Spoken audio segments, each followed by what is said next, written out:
오늘도 주의 전에 올라오신 여러분을 주님의 이름으로 환영하고 축복을 드립니다. 이탈리아의 어느 작은 시골 마을에 태어날 때부터 앞을 보지 못하는 한 소년이 있었습니다. 소년에게 세상은 언제나 칠흑 같은 어둠뿐이었단 말입니다. 빛이 무엇인가 색깔이 무엇인지 알 수 없는 소년은 늘 방구석에 쪼그려 앉아서 늘 불안한 마음 가운데 외로움 가운데 시간을 보내댔습니다. 그런 어느 날 밤에 요란하게 사이렌 소리가 울리게 됩니다. 산불이 나게 된 것들이지요. 매캐한 연기가 마을을 집어삼키고 사람들은 비명을 지르면서 뿔뿔이 흩어져 갔습니다. 이 소년은 영문도 모른 채 얼마나 두려웠겠습니까? 그래서 소리를 지릅니다. 아버지, 어머니, 저 여기 있어요. 저를 두고 가지 마세요. 라고 울부짖었습니다. 그때 캄캄한 어둠 속에서 거친 숨소리와 함께 누군가 작은 소년의 손을 잡았습니다. 그 사람 바로 아버지였습니다. 아버지는 불길이 치솟는 위험한 상황 속에서도 아들의 손을 꼭 붙잡고는 떨리는 목소리로 아들에게 말합니다. 아들아, 내 손을 놓치면 안 된다. 내가 내 눈이 되어줄 테니 나만 믿고 따라오거라. 소년은 그 아빠의 손을 꼭 붙잡고는 자신의 전 존재를 그 손에 맡기고는 아버지를 따라갑니다. 아버지는 불길을 헤치고 가면서 긁히면서도 드디어 계곡으로 가게 되고 그 위험한 상황을 탈출하게 됩니다. 불길이 다 지나고 난 뒤에 소년은 울면서 물었습니다. 아버지, 어떻게 그 캄캄하고 어두운 곳을 갈 수가 있었습니까? 그때 아버지는 이렇게 대답을 합니다. 아들아, 나는 앞을 본 게 아니란다. 너를 살려야겠다는 사랑 그 일념으로 나는 그곳을 뚫고 나갈 수 있었단다 라고 이야기했습니다. 여러분, 우리의 인생이 이러한 모습 아니겠습니까? 우린 세상이라는 거친 광야를 걸어갈 때에 내 앞길, 한 치 앞도 알 수 없는 그 앞길을 불안함 가운데서 삶을 살아갑니다. 영적인 장애인처럼, 영적 시각 장애인처럼 앞길을 잘 보지 못하고 불안한 마음으로 삶을 살아갑니다. 내가 지금 제대로 가고 있는가? 내 광야의 끝이라는 것은 과연 쉼이라는 것이 있는 것인가? 라면서 깊은 실존적 불안 속에서 매일 밤을 눈물로 지새울 때도 있단 말입니다. 우리의 삶의 모습이 그러한 삶입니다. 우리는 오늘 창세기, 출애굽기, 레위기를 벗어나서 이제 민수기에 다다르게 됩니다. 민수기에 다다랐다라는 것은 이스라엘 민족이 이동할 때가 되었다. 어디로? 광야 땅으로 이동할 때가 되었다라는 것을 의미합니다.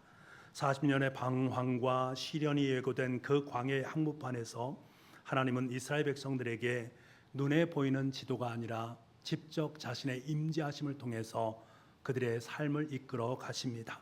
바로 낮에는 구름 기둥으로 밤에는 불 기둥으로 우리를 감싸 안으시는 하나님의 손길, 그 손길을 하나님께서 허락하여 주심으로 말미암아 그들이 광야의 길로 들어서게 됩니다. 오늘 말씀을 통해 우리는 눈동자처럼 지키시면서 죽을 때까지 선한 길로 이끄시고 인도하시는 아버지 하나님의 따스한 손길을 붙잡을 수 있는 은혜가 있기를 간절히 소망합니다. 그래서 그 시간이 나의 삶 속에 거룩한 하늘의 은총으로 가득 찰 수 있는 시간 될 수 있기를 간절히 소망을 합니다. 우리가 민수기 하면 민수기를 원문으로 보게 되면 원어로 성경을 보면 베 미드바르라는 말을 씁니다. 베 미드바르. 이 베라는 말은 어디에서라는 말을 쓰고 미드바르라는 말은 광야라는 뜻입니다. 그러니까 베 미드바르라는 말은 광야에서라는 의미를 갖습니다. 여러분, 시내산 앞에서의 이스라엘 백성들의 일련의 삶을 한번 돌아보시기 바랍니다. 출애굽기 19장부터 시작해서 민수기 10장에 이르기까지 이스라엘 백성들은 지금 시내산에 머물러 있는 가운데 있습니다. 시내산에서 1년 동안 생활을 하게 되지요. 그때 하나님께서는 그들에게 귀한 선물을 허락하십니다. 하나님과 함께 살아갈 수 있는 율법을 허락하시고 하나님께서 임재하셨다라는 징표로 성막을 짓게 만들고 거룩한 제사의 제도를 통해서 하나님과 깊은 사귐의 관계 속에 살아가는 법을 알려주셨습니다. 그 수많은 말씀과 규례들은 하나님께서 이스라엘 백성들을 얼마나 사랑하고 계시는지, 그리고 어떻게 하면 언약 백성으로 삶을 살아가야 되는지를 하나하나 일깨워 주신 말씀이란 말입니다. 이 모든 말씀을 뒤로 하고는 이제 새롭게 광야로 출발할 시간이 되었습니다. 새로운 출발 시작되었단 말입니다.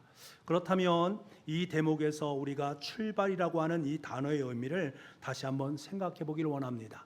과거의 이스라엘 백성들은 출발을 했습니다. 어디로?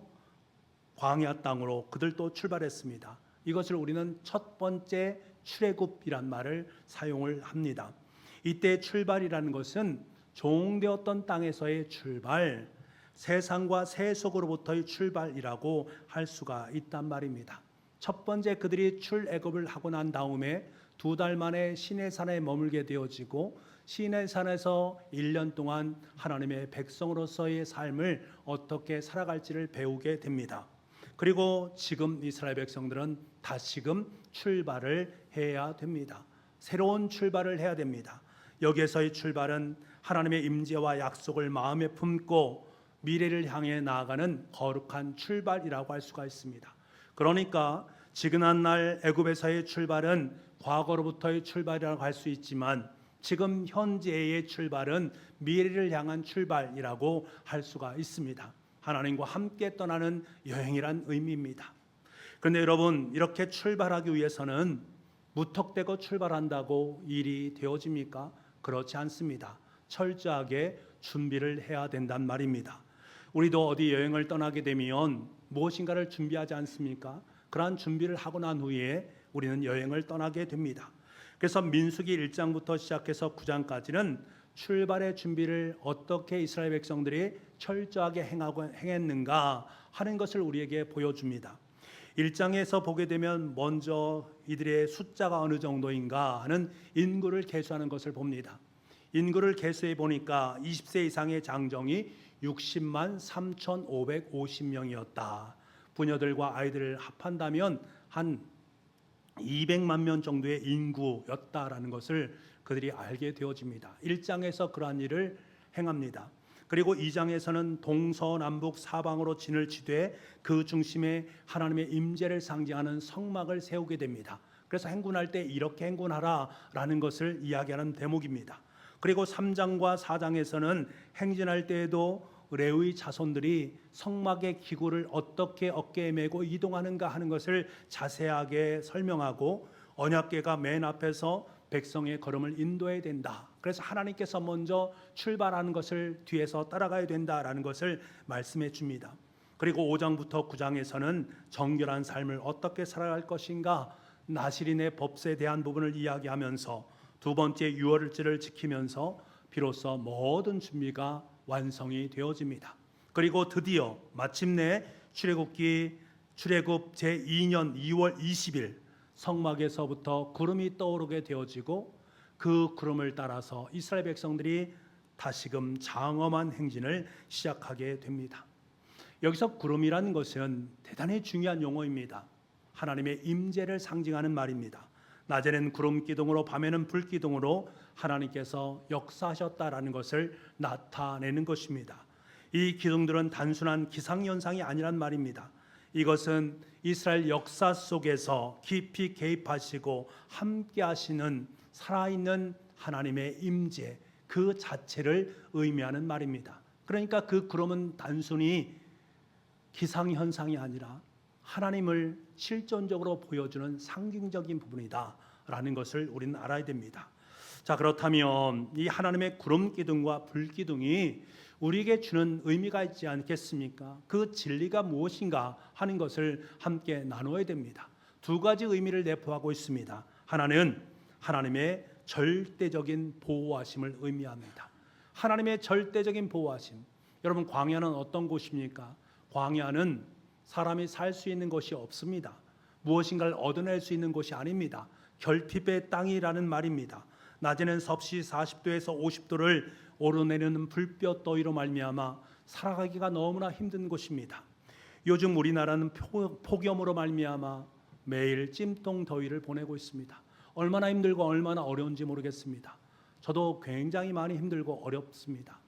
그런데 이 광야 땅은 지금 우리가 푹푹 찌고 있는 이 상황 같이 여겨지는 그것보다 훨씬 더 달달 볶는다라는 말을 사용하는 것이 더 쉬울 것입니다.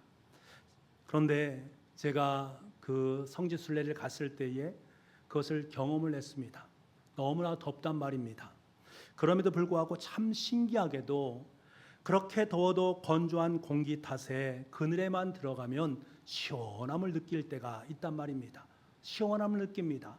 하나님께서는 낮이면 구름 기둥으로 그들에게 구름 기둥을 펼쳐 놓으심으로 말미암아서 그 뜨거운 광야의 열기를 다 막아주시면서 그들에게 그늘을 제공해 주셨습니다. 그래서 낮에는 시원하게 생활할 수 있도록 만들어 주셨다라는 것들입니다. 반대로 밤이 되면 사막의 기온은 곤두박질 치고 사방은 캄캄한 어둠 속에 사로잡히게 되어집니다. 그리고 추위가 엄습해 오게 된단 말입니다. 바로 그때 하나님은 불기둥을 밝히심으로 말미암아 이스라엘 백성들을 따스하게 안아주시고 어둠을 밝혀주시고 어둠의 공포로부터 그들을 지켜주시면서 짐승의 위협으로부터 그들을 안전하게 보호하신다라는 거예요. 이렇게 구름 기둥과 불 기둥은 하나님께서 우리를 지키시고 보호해 주신다라는 사실을 분명하게 보여주는 의미가 그 속에 있습니다. 1976년 6월 5일에 6.1 전쟁이라고 불리는 중동 전쟁이 발발을 하게 됩니다. 당시에 이스라엘 군대를 이끌던 모세 다이안 장군이라는 분이 있었는데 그 장군이 전쟁 중에 깜짝 놀라울 선언을 하게 되어집니다. 우리가 신무기를 발견했다라는 놀라운 선언입니다. 그는 100배가 넘는 인구를 가진 아랍 연합군들과 맞서 전쟁에 싸운다라는 것은 결코 쉽지 않은 일 아니겠습니까? 그런데 신무기를 발견했다라고 말하니 세상이 깜짝 놀라게 되면서 과연 그 신무기가 무엇일까 촉각을 세우게 됩니다. 그때 이 장군은 그 신무기는 바로 시편 121편이다라는 선언을 하게 됩니다.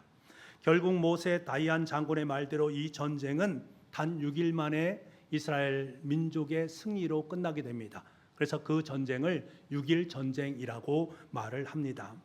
여러분, 모세 다이안 장군이 우리의 신무기로 고백한 시편 121편의 내용이 무엇인가? 그 내용을 보게 되면 우리는 하나님 앞에 감사하지 않을 수 없습니다. 너무나 감격스럽단 말입니다. 우리 시편 121편 말씀을 우리 천천히 함께 묵상하면서 하나님께서 나의 삶을 어떻게 인도하고 계시는가, 어떻게 나를 보호하시는가 한번 보기를 원합니다. 같이 읽겠습니다. 시작. 내가 산을 향하여 눈을 들리라. 나의 도움이 어디서 올까? 나의 도움은 천지를 지으신 여호와에게서로다. 여호와께서 너를 실족하지 아니하게 하시며 너를 지키시는 이는 졸지 아니하시리로다. 이스라엘을 지키시는 이는 졸지도 아니하시고 주무시도 아니하시리로다. 여호와는 너를 지키시는 이시라. 여호와께서 내 오른쪽에서 내 그늘이 되시나니 낮의 해가 너를 상하게 하지 아니하며 밤의 달도 너를 해치지 아니하리로다. 여러분, 얼마나 기가 막힌 말씀입니까? 너무나 기가 막힌 말씀입니다. 하나님은 우리를 지키시는데 졸지도 주무시도 아니시면서 우리를 지키신다. 이 지키심에 대한 부분을 무려 6번이나 6절까지 반복하고 있는 것을 보게 됩니다. 이 말씀은 무슨 말입니까? 내가 너를 지키는데 절대적인 지킴, 그 지킴아가 보호하심이 있다는 것을 이야기하는 것입니다. 하나님의 절대적인 보호하심이 우리의 삶 속에 있음을 일깨우는 말입니다. 그래서 어떤 신학자는 이 하나님의 모습을 가리켜서 거룩한 불면증이란 말을 사용했습니다. 하나님은 거룩한 불면증을 가지고 계신 분으로 우리를 늘 밤낮 없이 품에 안으시면서 우리의 출입을 지금부터 영원토록 지켜가시는 불면증이 있으신 분이다 라고 말씀을 하고 있는 것입니다. 여러분, 성경을 한번 펼쳐보십시오.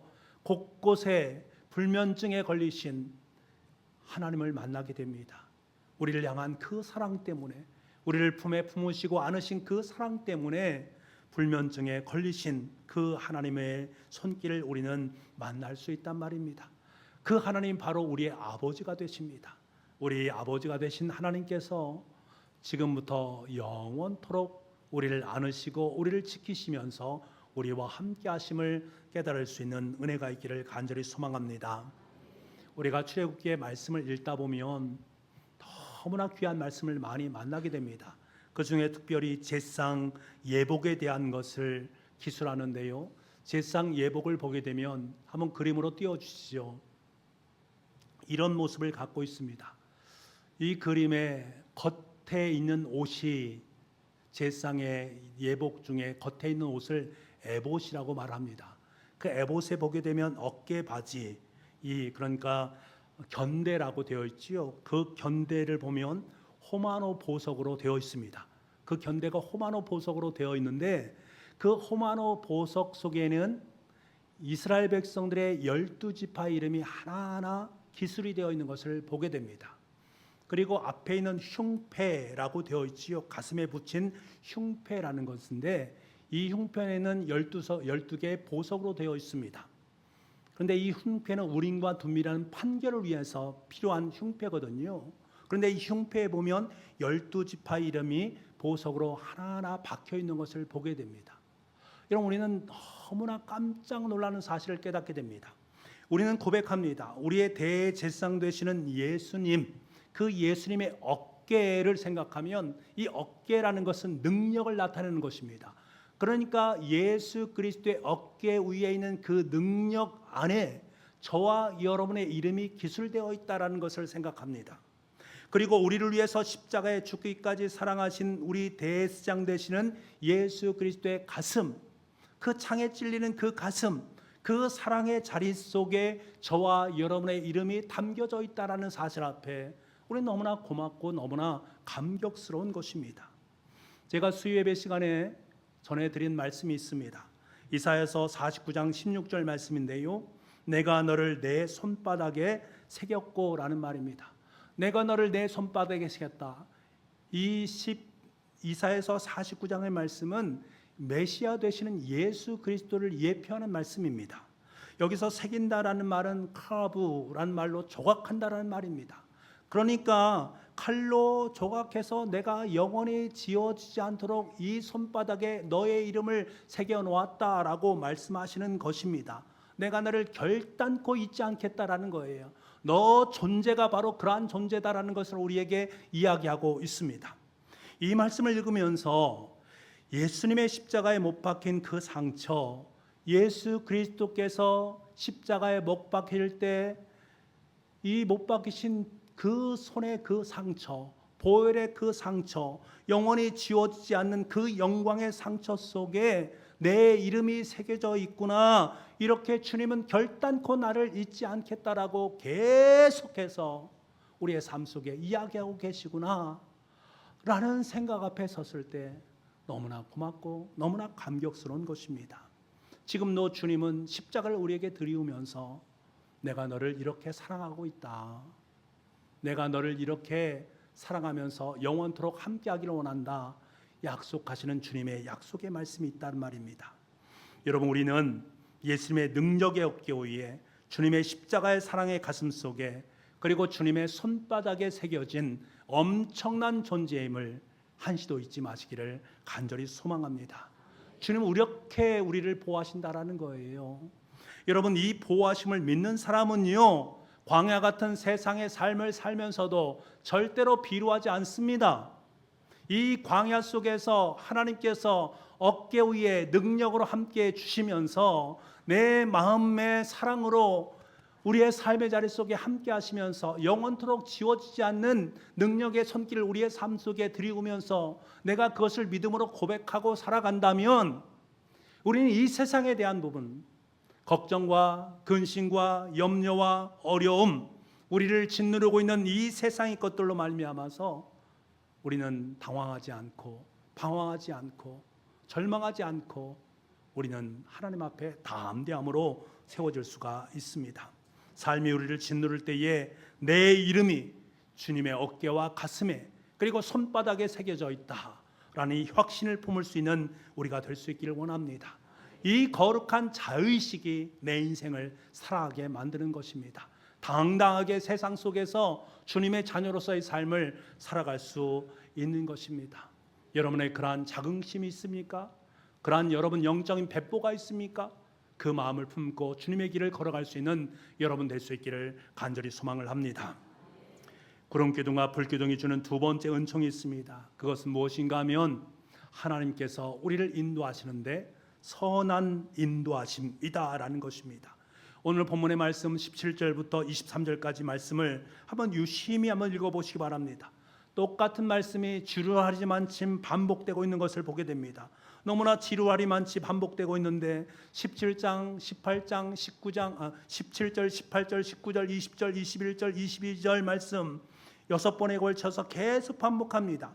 구름이 성막에 떠오르면 이스라엘 자손이 행진하고 구름이 머물러 있으면 이스라엘 백성들이 진을 쳤다. 그것이 이틀이 되든 한 달이 되든 1년이 되든 상관없이 오직 구름의 움직임을 따라서 이스라엘 백성들이 행동했다. 그러니까 이스라엘 백성들의 시선은 저 구름 기둥에 고정되어 있는 것입니다. 그리고 23절은 이렇게 결론을 맺습니다. 23절 말씀입니다. 같이 한번 보겠습니다. 시작. 곧 그들이 여호와의 명령을 따라 진을 치며 여호와의 명령을 따라 행진하고 또 모세를 통해 하신 여호와의 명령을 따라 여호와의 직임을 지켰더라. 여러분, 이것은 무엇을 의미합니까? 오늘날 우리가 자동차를 탈 때에 필수적으로 사용하는 내비게이션과 너무나 닮아 있습니다. 세상길이 얼마나 복잡합니까? 너무나 힘듭니다. 내비게이션 없이는 길을 찾기가 어려운 시대를 살고 있습니다. 우회전하십시오. 우회전하면 됩니다. 속도를 많이 냅니다. 줄이십시오. 줄이면 되는 것들입니다. 그래서 우리는 내비게이션의 말에 순종하면서 길을 찾아 나서게 되어집니다. 생각해 보십시오. 여러분, 우리 인생에도 이런 확실한 내비게이션이 있다면 얼마나 좋을까? 영적으로 우리의 삶의 길을 인도하시는 내비게이션이 있다면 얼마나 좋을까?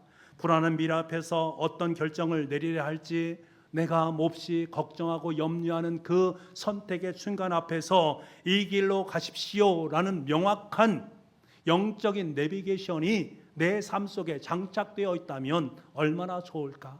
그런데 너무나 고맙고 감격스러운 것은 하나님은 우리에게 이미 그 완벽한 내비게이션을 우리의 삶 속에 허락해 주고 계시다.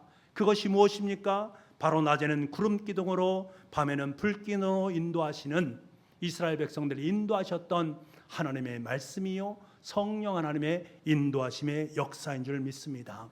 우리에게 이미 그것이 주어졌다는 거예요. 여러분, 하나님의 말씀을 펼쳐 놓아 보십시오. 여러분이 불안할 때에 여러분의 선택의 그 상황 속에서 주님은 너무나 분명하고 선명하게 여러분의 길을 일깨워 주십니다. 성령님께 기도해 보십시오. 성령님은 여러분의 삶 가운데 이 길로 가라 말씀하시는 분명한 뜻을 여러분의 삶 속에 일깨워 줄 것입니다. 시편 48편 14절 말씀을 보게 되면 이 고백이 우리의 영혼을 울립니다. 한번 말씀을 보시기 바랍니다. 이 하나님은 영원히 우리 하나님이시니 그가 우리를 죽을 때까지 인도하시리로다. 하나님께서 우리가 죽을 때까지 우리를 인도하신다. 하나님은 우리를 이 땅에서 잠시 돕고 마시는 분이 아닙니다. 우리의 숨이 다하는 그날까지, 아니 저 영원한 천국문에 이르기까지 한치의 오차도 없이 선한 길로 저와 여러분의 삶을 인도하시는 분이 바로 하나님이십니다. 그 길은 진리의 길이요 선함의 길임을 우리는 깨닫는다라는 것들입니다. 여러분, 우린 지금 광야의 길을 걸어가고 있습니다. 여러분, 각자의 광야의 길이 있지요. 어떤 분은 물질의 광야를 지나고 있고 어떤 분은 관계의 광야를 지나고 있습니다. 어떤 분은 이름 모르는 질병과 슬픔의 광야를 지나고 있는 가운데 있습니다. 그 광야를 지나면서 이구동성으로 하는 말이 있습니다. 이 끝은 어디일까? 이 고난의 끝은 어디일까? 이 아픔의 끝은 어디일까? 하나님, 어디입니까? 때로는 주저앉기도 하고 때로는 눈물로 그 상황 속에 서 있는 분들이 계시단 말입니다. 우리 교우들 중에도 그런 분이 계실 것입니다. 여러분, 그러나 기억하시기 바랍니다. 우리가 홀로 버려진 것이 아닙니다. 우리는 홀로 살아가는 인생이 아닙니다. 광야 한복판에서도 하나님은 우리를 향한 거룩한 불면증으로 눈동자처럼 우리를 지키시고 우리를 보호해 주고 계십니다. 그리고 한 걸음 한 걸음 우리의 길을 너무나도 분명하고 선명하게 주님의 길로 들어서게 만듭니다. 그리고 마침내 승리로 우리의 삶을 이끌어 가십니다. 어느 깊은 밤에 한 아이가 캄캄한 숲속을 아버지의 손을 붙잡고 가게 됩니다. 사방은 칠흑 같았고 나뭇가지가 으스스 소리를 내니까 너무나 두려운 마음이 들지요. 그래서 아이는 아빠 손을 꼭 붙잡으면서 이렇게 말합니다. 아빠, 너무 어둡고 무섭습니다. 앞이 하나도 안 보입니다. 길을 잃으면 어떡합니까? 그때 아빠는 그 아이의 손을 꼭 붙잡으면서 미소를 지으면서 말합니다. 아가야, 앞을 보려고 애쓰지 마라.